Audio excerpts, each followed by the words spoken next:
जगत में प्रत्येक व्यक्ति को किसी ना किसी प्रकार की निर्बलता अवश्य होती। जैसे कोई बहुत तेजी से दौड़ नहीं पाता तो कोई अधिक भार नहीं उठा पाता, कोई असाध्य रोग से पीड़ित रहता है तो कोई पढ़े हुए पाठों को स्मरण में नहीं रख पाता। ऐसे अनेकों उदाहरण और भी हैं। क्या आप किसी ऐसे व्यक्ति को जानते हैं जिसे सब कुछ प्राप्त हो और हम जीवन की उस एक निर्बलता को जीवन का केंद्र मानकर जीते हैं? इस कारणवश हृदय में दुख और असंतोष रहता है सदा। निर्बलता मनुष्य को जन्म से अथवा संजोग से प्राप्त होती है, किंतु उस निर्बलता को मनुष्य का मन अपनी मर्यादा बना लेता है। किंतु कुछ व्यक्ति ऐसे भी होते हैं जो अपने पुरुषार्थ और श्रम से उस निर्बलता को पराजित कर देते हैं। क्या भेद है उनमें और अन्य लोगों में? क्या आपने कभी विचार किया है? सरल सा उत्तर है इसका। जो व्यक्ति निर्बलता से पराजित नहीं होता, जो पुरुषार्थ करने का साहस रखता है हृदय में, वो निर्बलता को पार कर जाता है।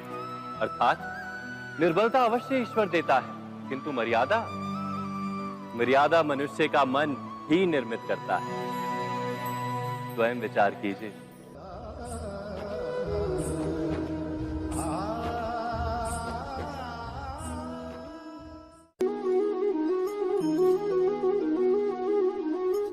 भविष्य का दूसरा नाम है संघर्ष।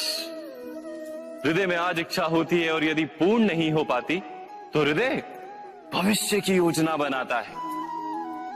भविष्य में इच्छा पूर्ण होगी ऐसी कल्पना करता रहता है, किंतु जीवन ना तो भविष्य में है ना अतीत में।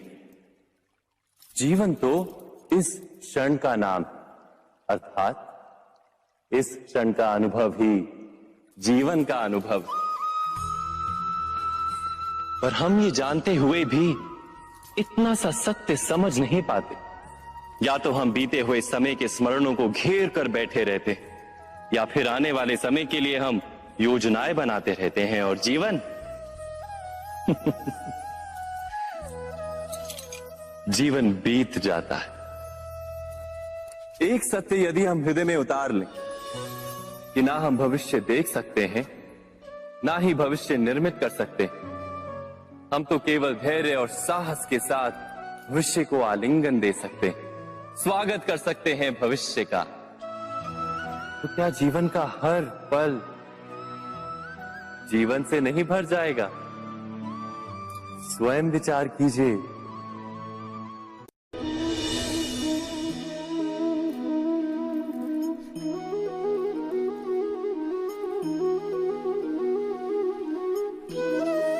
ज्ञान प्राप्ति सदा ही समर्पण से होती है, यह हम सब जानते हैं। किंतु समर्पण का वास्तविक महत्व क्या है?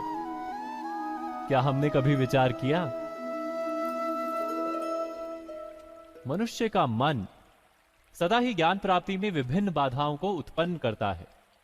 कभी किसी अन्य विद्यार्थी से ईर्ष्या हो जाती है, कभी पढ़ाए हुए पाठों पर संदेह जन्मता है और कभी गुरु द्वारा दिया गया दंड मन को अहंकार से भर देता है। नहीं, क्या ऐसा नहीं होता?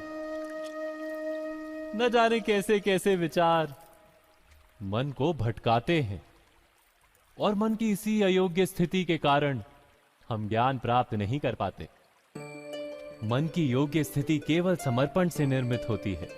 समर्पण मनुष्य के अहंकार का नाश करता है, ईर्ष्या, महत्वाकांक्षा आदि भावनाओं को दूर कर हृदय को शांत करता है और मन को एकाग्र करता है। वास्तव में ईश्वर की सृष्टि में ना ज्ञान की मर्यादा है ना ज्ञानियों की।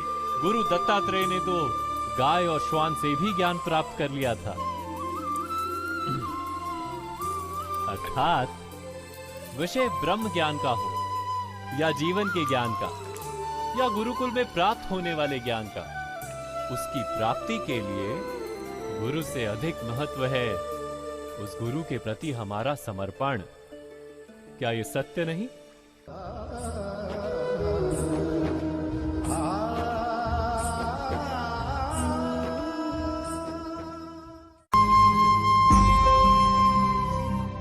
प्रत्येक मनुष्य के जीवन में ऐसा क्षण अवश्य आता है जब सारे स्वप्न, सारी आशाएं, सारे दृश्य ध्वस्त हो जाते हैं। जीवन के सारे आयोजन ही बिखर जाते हैं। एक और धर्म होता है और दूसरी ओर सुख। इसी को धर्म संकट कहते हैं। जब धर्म का वहन ही संकट हो और धर्म का त्याग ही सुख हो।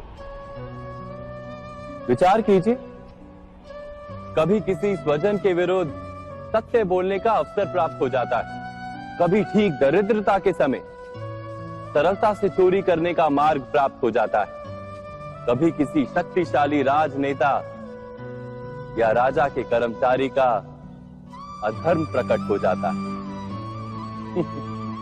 सबके जीवन में ऐसी घटना बनती ही रहती है। अधिकतर लोग ऐसे किसी क्षण को धर्म संकट के रूप में जान ही नहीं पाते। हमें किसी प्रकार के संघर्ष का अनुभव ही नहीं होता। सहजता से सुख की ओर खींचे चले जाते हैं, जैसे मक्खी गुड़ की ओर खींची चली जाती। वास्तव में धर्म संकट का क्षण ईश्वर के निकट जाने का क्षण होता है। यदि हम संघर्षों से भयभीत ना हो, सुख की ओर आकर्षित ना हो, अपने धर्म पर दृढ़ रहे, तो ईश्वर का साक्षात्कार दूर नहीं।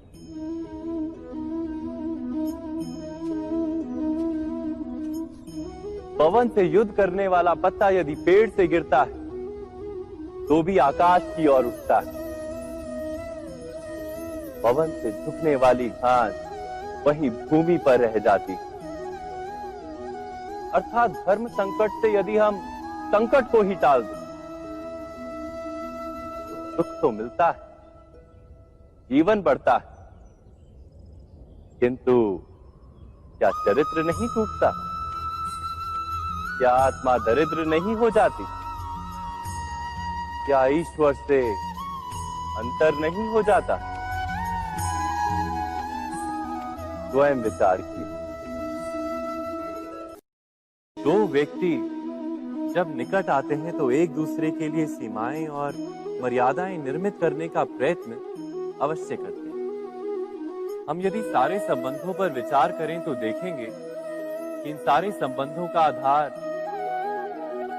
यही सीमाएं हैं जो हम दूसरों के लिए निर्मित करते हैं। और यदि अनजाने में भी कोई अन्य व्यक्ति इन सीमाओं को तोड़ता है तो उसी क्षण हमारा हृदय क्रोध से भर जाता है। इन सीमाओं का वास्तविक रूप क्या है? क्या हमने कभी विचार किया? सीमाओं के द्वारा हम दूसरे व्यक्ति को निर्णय करने की अनुमति नहीं देते, अपना निर्णय उस व्यक्ति पर थोपते, अर्थात किसी की स्वतंत्रता का अस्वीकार करते हैं। और जब स्वतंत्रता का अस्वीकार किया जाता है तो उसका हृदय दुख से भर जाता है। और जब वो सीमाओं को तोड़ता है तो हमारा हृदय क्रोध से भर जाता है। क्या ऐसा नहीं होता?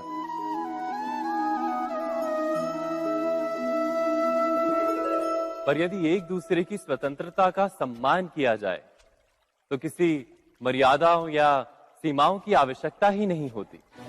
अर्थात जिस प्रकार स्वीकार किसी संबंध का देह है, क्या वैसे ही स्वतंत्रता किसी संबंध की आत्मा नहीं? स्वयं विचार कीजिए। सबके जीवन में ऐसा प्रसंग अवश्य आता है कि सत्य कहने का निश्चय होता है हृदय में, किंतु मुख से सत्य निकल नहीं पाता। कोई भय मन को घेर लेता है।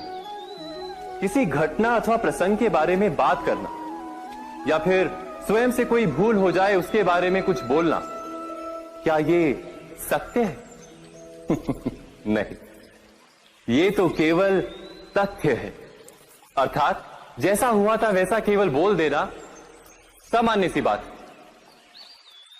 किंतु कभी कभी उस तथ्य को बोलते हुए भी भय लगता है। कदाचित किसी दूसरे की भावनाओं का विचार आता है मन। दूसरे को दुख होगा ये भय भी शब्दों को रोकता है। तो ये सत्य क्या है? क्या हमने कभी विचार किया है? जब भय रहते हुए भी कोई तथ्य बोलता है तो वो सत्य कहलाता है।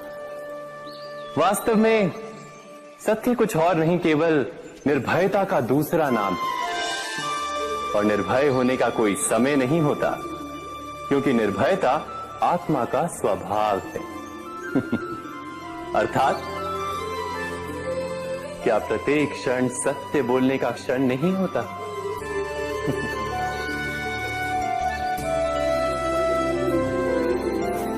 स्वयं विचार कीजिए।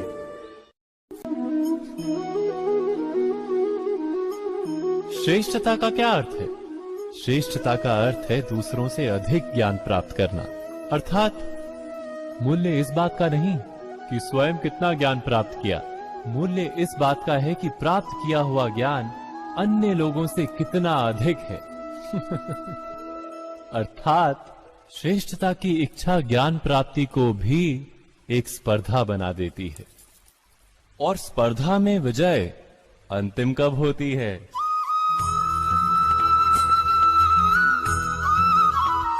कुछ समय के लिए तो श्रेष्ठ बना जा सकता है, किंतु सदा के लिए कोई श्रेष्ठ नहीं रह पाता।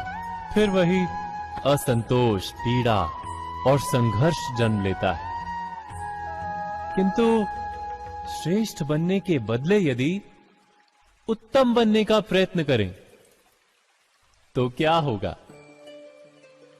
उत्तम का अर्थ है कि जितना प्राप्त करने योग्य है वो सब प्राप्त करना, किसी से अधिक पाने की इच्छा से नहीं, मात्र आत्मा की तृप्ति हेतु कुछ प्राप्त करना। उत्तम के मार्ग पर किसी अन्य से स्पर्धा नहीं होती, स्वयं अपने आप से स्पर्धा होती है। अर्थात उत्तम बनने का प्रयत्न करने वाले को देर अबेर सारा ज्ञान प्राप्त हो जाता है। बिना प्रयत्न के ही वो श्रेष्ठ बन जाता है। किंतु जो श्रेष्ठ बनने का प्रयत्न करता है वो श्रेष्ठ बने या ना बने, उत्तम कभी नहीं बन पाता।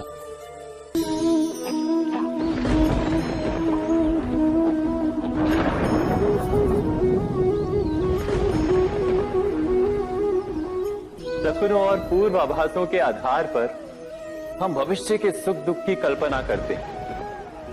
भविष्य के दुख का कारण दूर करने के लिए हम आज योजना बनाते हैं। किंतु कल के संकट को आज निर्मूल करने से हमें लाभ मिलता है या हानि पहुंचती है? ये प्रश्न हम कभी नहीं करते। सत्य तो ये है कि संकट और उसका निवारण साथ जन से, व्यक्ति के लिए भी और सृष्टि के लिए भी। नहीं, आप अपने भूतकाल का स्मरण कीजिए, इतिहास को देखिए। आप तुरंत ही ये जान पाएंगे कि जब जब संकट आता है तब तब उसका निवारण करने वाली शक्ति भी जन्म लेती। यही तो जगत का चलन है। वस्तुतः संकट ही शक्ति के जन्म का कारण है। प्रत्येक व्यक्ति जब संकट से निकलता है तो एक पद आगे बढ़ा होता है, अधिक चमकता है, आत्मविश्वास से अधिक भरा होता है, न केवल अपने लिए अपितु विश्व के लिए भी। क्या ये सत्य नहीं? वास्तव में संकट का जन्म है एक अवसर का जन्म, अपने आप को बदलने का, अपने विचारों को ऊंचाई पर करने का अवसर, अपनी आत्मा को बलवान और ज्ञान मंडित बनाने का अवसर। जो ये कर पाता है उसे कोई संकट नहीं होता, किंतु जो ये नहीं कर पाता वो तो स्वयं एक संकट है विश्व के लिए। विचार कीजिए।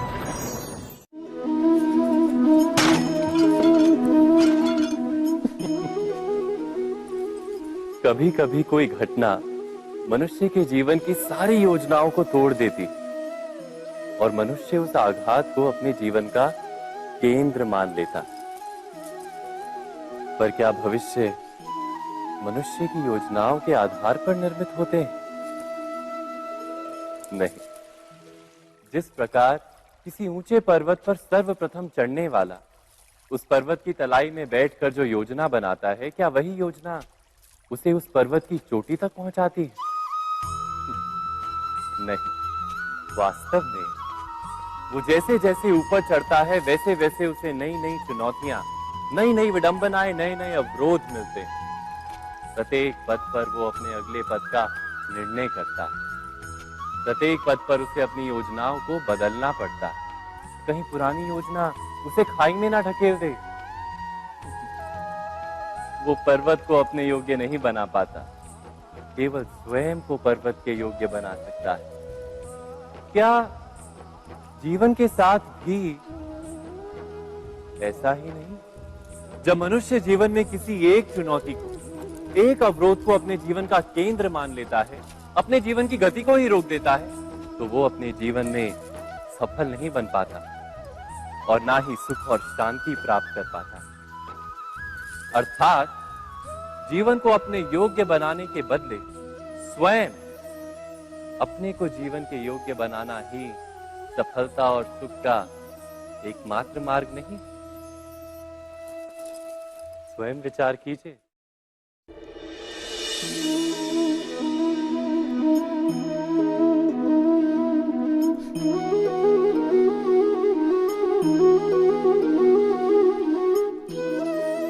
जीवन का हर क्षण निर्णय का क्षण होता है। प्रत्येक पद पर दूसरे पद के विषय में कोई निर्णय करना ही पड़ता है और निर्णय अपना प्रभाव छोड़ जाता है। आज किए गए निर्णय भविष्य में सुख अथवा दुख निर्मित करते हैं, ना केवल अपने लिए, अपने परिवार के लिए भी, आने वाली पीढ़ियों के लिए भी। जब कोई दुविधा सामने आती है तो मन व्याकुल हो जाता है, अनिश्चय से भर जाता है। निर्णय का वो क्षण युद्ध बन जाता है और मन बन जाता है युद्ध भूमि। अधिकतर निर्णय हम दुविधा का उपाय करने के लिए नहीं, केवल मन को शांत करने के लिए लेते हैं। पर क्या कोई दौड़ते हुए भोजन कर सकता है? नहीं। तो क्या युद्ध से जूझता हुआ मन कोई योग्य निर्णय ले पाएगा? वास्तव में शांत मन से जब कोई निर्णय करता है तो अपने लिए सुखद भविष्य बनाता है, किंतु अपने मन को शांत करने के लिए जब कोई निर्णय करता है तो वो व्यक्ति भविष्य में अपने लिए कांटों भरा वृक्ष लगाता है। स्वयं विचार कीजिएगा।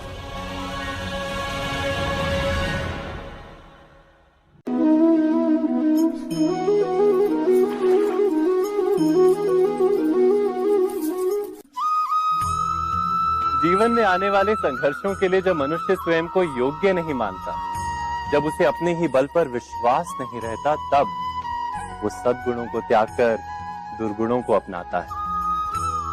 वस्तुतः मनुष्य के जीवन में दुर्जनता जन्म ही तब लेती है जब उसके अंतर में आत्मविश्वास नहीं होता। आत्मविश्वास ही अच्छाई को धारण करता है। ये आत्मविश्वास है क्या?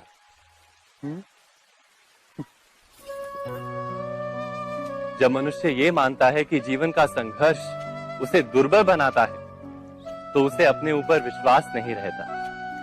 वो संघर्ष के पार जाने के बदले संघर्ष से छूटने के उपाय ढूंढने लगता है। किंतु जब वो ये समझता है कि ये संघर्ष उसे अधिक शक्तिशाली बनाते हैं, ठीक जैसे व्यायाम करने से देह की शक्ति बढ़ती, तो प्रत्येक संघर्ष के साथ उसका उत्साह बढ़ता है। अर्थात आत्मविश्वास और कुछ भी नहीं, मन की स्थिति, जीवन को देखने का दृष्टिकोण मात्र है। और जीवन का दृष्टिकोण तो मनुष्य के अपने वश में होता है। स्वयं विचार कीजिए।